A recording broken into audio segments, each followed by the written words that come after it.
എല്ലാവർക്കും നമസ്കാരം. നമ്മുടെ വിജയദശമി വരാൻ പോവുകയാണ്. കൊച്ചു കുരുന്നുകളെ ആദ്യാക്ഷരം എഴുതിക്കാൻ വേണ്ടിയിട്ടുള്ള ഒരു ശ്രമങ്ങൾ മാതാപിതാക്കൾ എല്ലാവരും നടത്തിക്കൊണ്ടിരിക്കുന്ന ഒരു സമയമാണ് ഇപ്പോൾ, അല്ലേ? നമ്മുടെ വീട്ടിലൊക്കെ ചെറിയ കുട്ടിയുണ്ടെങ്കിൽ 3 വയസ്സിൽ 5 വയസ്സിലൊക്കെ അരിയിൽ എഴുതിക്കുക എന്ന് പറയും പണ്ടൊക്കെ. എൻ്റെയൊക്കെ ചെറുതിൽ 5 വയസ്സിലാണ് അരിയിൽ എഴുതിച്ചിരുന്നത്. ഇപ്പോൾ അത് 3 വയസ്സൊക്കെ ആയി. എന്നാലും അരിയിൽ എഴുതിക്കുക എന്ന് പറഞ്ഞാൽ ഹരിശ്രീ ഗണപതേ നമ എന്നാണല്ലോ നമ്മൾ അരിയിൽ എഴുതിക്കുക. ഇത് ഒരു സ്വർണത്തിൻ്റെ തുമ്പുകൊണ്ട്, തുമ്പിൽ സ്വർണമുള്ള എഴുത്താണി കൊണ്ട് കുഞ്ഞിൻ്റെ നാവിലും എഴുതും ഈ ഹരിശ്രീ ഗണപതേ നമ, അല്ലെങ്കിൽ ഓം എന്നും എഴുതും.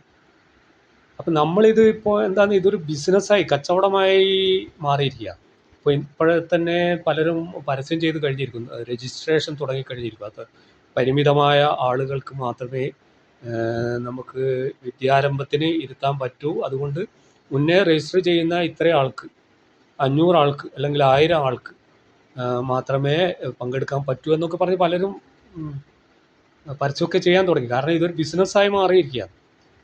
നിങ്ങളൊരു കാര്യം ആലോചിക്കേണ്ടത് എന്താണെന്ന് വെച്ചാൽ, നമ്മളുടെ കുഞ്ഞ്, ഇപ്പോൾ ആരുടെ ആയാലും അവനവൻ്റെ കുഞ്ഞ് ഏറ്റവും നന്നായി പഠിക്കണമെന്ന് ആഗ്രഹിക്കുന്ന ആൾ ആ കുഞ്ഞിൻ്റെ മാതാപിതാക്കൾ മാത്രമാണ്, അല്ലേ? ആ കുഞ്ഞിൻ്റെ അമ്മയും അച്ഛനും മാത്രമായിരിക്കും ഈ കുഞ്ഞ്, എൻ്റെ കുഞ്ഞ് നന്നായി പഠിച്ച് നല്ല വിദ്യാഭ്യാസം നേടി നല്ല ജോലി നേടി നല്ല ഉയർന്ന ഒരു പൊസിഷനിൽ എത്തണം എന്നാഗ്രഹിക്കുന്നത് ആ കുഞ്ഞിൻ്റെ മാതാപിതാക്കൾ.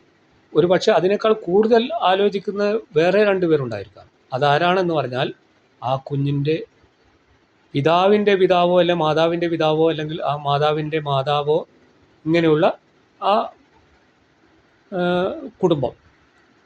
അപ്പോൾ ഞാൻ പറയുന്നത് എന്താണെന്ന് പറഞ്ഞാൽ, കേൾക്കുന്ന ആൾക്ക് സ്വീകരിക്കാൻ പറ്റുന്ന ആൾക്കാർ സ്വീകരിക്കാം, അല്ലാത്തവർക്ക് തള്ളാം. സ്വന്തം പിതാവിൻ്റെയോ മാതാവിൻ്റെ മടിയിലിരുത്തി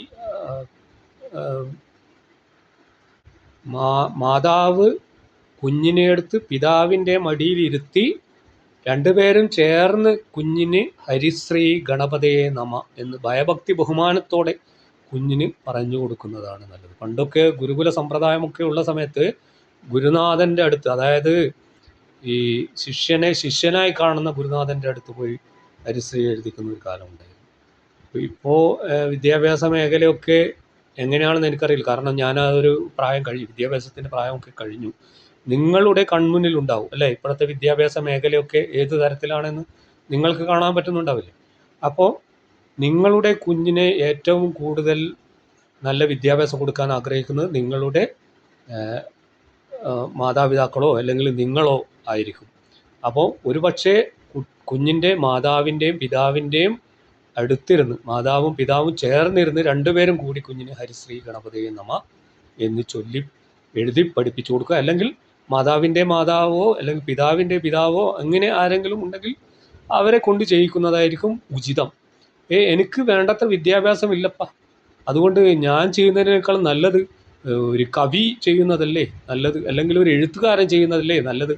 ഒരിക്കലുമല്ല എന്ന് പറഞ്ഞാൽ 100% ഒരിക്കലുമല്ല. നിങ്ങൾക്ക് നിങ്ങളുടെ കുഞ്ഞിന് നിങ്ങൾ തന്നെ ആദ്യാക്ഷരങ്ങൾ പറഞ്ഞു കൊടുക്കണം. അമ്മയാണ് ആദ്യ ഗുരു എന്നല്ലേ? ആദ്യാക്ഷരങ്ങൾ നിങ്ങൾ തന്നെയാണ് നിങ്ങളുടെ കുഞ്ഞിന് പറഞ്ഞു കൊടുക്കേണ്ടത്. നിങ്ങളിതൊരു കച്ചവട കേന്ദ്രത്തിലേക്ക് പോയി, നിങ്ങൾക്ക് കാശുണ്ടോ, നിങ്ങൾക്കത് വെറുതെ കൊടുത്തോ, പ്രശ്നമില്ല. പക്ഷേ ഈ ഒരു മഹത്തായ കർമ്മം ഇത് കുഞ്ഞിൻ്റെ ഭാവിയിലേക്ക് വേണ്ടുന്നതാണ്. നിങ്ങൾക്ക് വിദ്യാഭ്യാസമുണ്ടോ അക്ഷരാഭ്യാസമുണ്ടോ ഒന്നും ഒരു വിഷയമേ അല്ല. നിങ്ങളുടെ കുഞ്ഞാണ്, നിങ്ങളുടെ രക്തമാണ് ആ കുഞ്ഞിനുള്ളത്. അപ്പോൾ നിങ്ങളാണ് പറഞ്ഞു കൊടുക്കേണ്ടത് ഹരിശ്രീ ഗണപതേ നമ.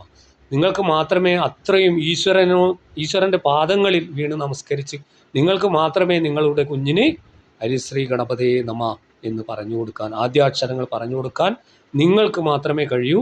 ഒരു കച്ചവട സ്ഥാപനത്തിനും അത് സാധിക്കില്ല. അതുകൊണ്ട് സ്വീകരിക്കാൻ പറ്റുന്നവർ സ്വീകരിക്കുക, അല്ലാത്തവർ ഇത് പുറം കാലുകൊണ്ട് തള്ളിക്കളയുക.